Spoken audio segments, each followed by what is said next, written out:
ఏముంటుంది మేము వచ్చిన తర్వాత కూడా చెప్తున్నారు. ఈ హక్కును కాదని ఎట్లంటారు నాకు అర్థం కావట్లేదు. ఈచ్ ఇండివిజువల్కే ప్రజాస్వామ్యంలో హక్కు ఉందన్నప్పుడు 50% ఓట్స్తో పవర్లోకి వచ్చి 5 ఏళ్ళు బ్రహ్మాండమైన పాలన అందించి ప్రియారిటీస్ ఇవేని స్పష్టంగా 1, 2, 3, 4 పెట్టి దేశంలోనే అద్భుతమైన ఆదర్శప్రాయమైన పాలన ఇచ్చిన పార్టీకి ఆ పార్టీ నాయకుడు అధ్యక్షుడు జగన్మోహన్ రెడ్డి గారికి ఆయన కాకపోతే ఇంకెవరికి హక్కు ఉంటుంది దీన్ని క్వశ్చన్ చేసేది. ఇప్పుడు మేము అడుగుతున్నది ఏంటంటే జగన్మోహన్ రెడ్డి గారు ఆశిస్తున్నది, మా పార్టీ ఆశిస్తున్నది, ఈ క్వశ్చన్ మీడియా వేయాలి, ప్రతి ఒక్కరు ఆలోచించే ప్రతి ఒక్కరు వేయాలి, ప్రజలు అడగాలి.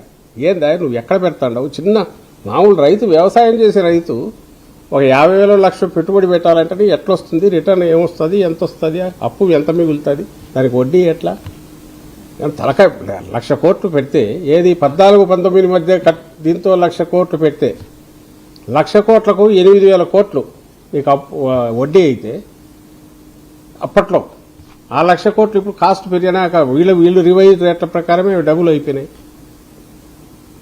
ఇంకా ఎంత వడ్డీ అవుతుంది? ఎన్నేళ్ళు? ఇప్పటికే మన అప్పు వీళ్ళు చేసింది 3.5 లక్షల కోట్లు. ఎవరు మన చంద్రబాబు నాయుడు వచ్చాక 2 ఏళ్లలో మొత్తం అప్పు 7 లక్షల కోట్లు ఎంతో ఉంది. మరి స్టేట్ ఏం కావాలా? దీని మీద ఇంకో 2 లక్షల కోట్లు పడేస్తే స్టేట్ ఏం కావాలా? అడగొద్దా ఎవరు? నువ్వు అది తీసి నువ్వు 5,000 కోట్లతో చెయ్యి, మరి 10,000 కోట్లతో చెయ్యి. వద్దని ఎవరున్నారు? నువ్వు 10,000 కోట్లతో నువ్వేమీ చేయలేవని అందరికీ తెలుసు. లేదు నీ హెరిటేజ్ అంతా అమ్మేసి వచ్చినప్పుడు నువ్వు చేయాలంటే చెయ్యి, వద్దులే ఎక్స్పెరిమెంట్ లేదు.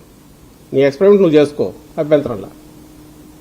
ప్రజల సొమ్ము, రాష్ట్ర సొమ్ము, రాష్ట్ర ప్రజలు కట్టే పన్నులు దేని మీద పడుతున్నావు అనేది కూడా ఏమాత్రం స్పృహ లేకుండా నీ బాధ్యతారాహిత్యంతో, చంద్రబాబు నాయుడు గారి బాధ్యతారాహిత్యంతో చేస్తున్న వీటన్నిటిని క్వశ్చన్ చేసిన వాళ్ళు ఏమో బాధ్యతారాహిత్యం అంట. రియల్ బాధ్యతారాహిత్యంతో స్టేట్ ధర్మకర్తలాగా ఉండాల్సిన వాడు దాన్ని దుర్వినియోగం చేసినవాడేమో తాను దార్శనికుడని ప్రొజెక్ట్ చేసుకుంటే ఎట్లా కుదురుతుంది? లేదు దీనికి వైబిలిటీ ఉందంటే చెప్పమనండి, అవి కదా చెప్పాల్సింది. జగన్మోహన్ రెడ్డి గారు 1, 2, 3, 4 క్వశ్చన్స్కు ఎస్ దీంట్లో ఇది సెల్ఫ్ ఫైనాన్స్. ఎట్లా సెల్ఫ్ ఫైనాన్సా? ఎక్కడి నుంచి వస్తుంది ఫైనాన్స్? పైగా నువ్వు జీఎస్టీ కూడా వెనక్కు రీయింబర్స్ చేస్తుంది. ఇంకా నువ్వు ఆదాయం ఏముంది దీనికి వచ్చేది? నీకు నువ్వు కట్టినాక రెంట్కి ఇస్తావు. వాటి రెవెన్యూ దేని నుంచి వస్తుంది? గవర్నమెంట్ బిల్డింగులు ఎక్కడన్నా ఇంత గ్లాస్ బిల్డింగులు అవి కడతారా? ప్రాక్టికల్ యూజబుల్గా వర్క్కు తగినట్టు కట్టుకుంటారా? వాటికి డిఫరెంట్ షేపులు, అదేది తిరుగుతూ పోతుందంట. కాలువ ఓటి, దాంట్లో బోట్లు తిరగచ్చు.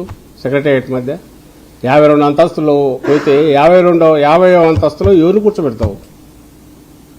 మనకున్న పవర్ ఫ్లక్చుయేషన్స్, పవర్ ఇదేదన్నా అయితే ఏమవుతుంది? ఓ ప్రైవేట్ వాడైతే తన వైబిలిటీ తను ప్లాన్ చేసుకుంటాడు. వాళ్ళు కూడా పబ్లిక్ ఇన్వాల్వ్ అయిన వాటికి అట్రాక్ట్ చేయాలని పెడతారు తప్ప ఊరికే డబ్బులు ఉన్నాయి కదా అని ఎవరు కట్టరు.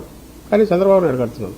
ఎందుకంటే దాంట్లో తనకు కావాల్సింది దోచుకోవడానికి అవకాశం ఉంది.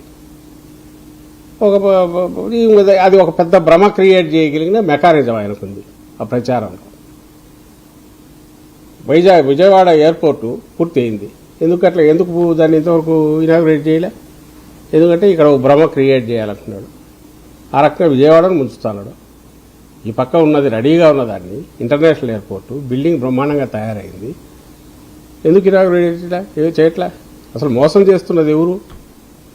విజయవాడ, గుంటూరు వీటి పరిస్థితి ఏంది? మచిలీపట్నం పోర్టు నువ్వుగా లాస్ట్ జగన్మోహన్ రెడ్డి గారి హయాంలో మొదలయ్యి 30-40% పూర్తి అయింది. రామాయపట్నం 95 అయిపోయింది, 30-40% అయిపోయింది.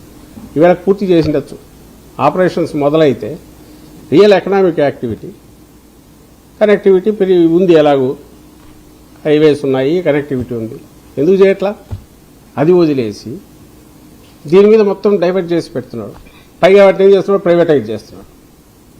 వాటన్నిటినీ ఎవరైనా ఇలాంటి ప్రాజెక్ట్స్ అన్నీ ప్రైవేట్ చేస్తారు.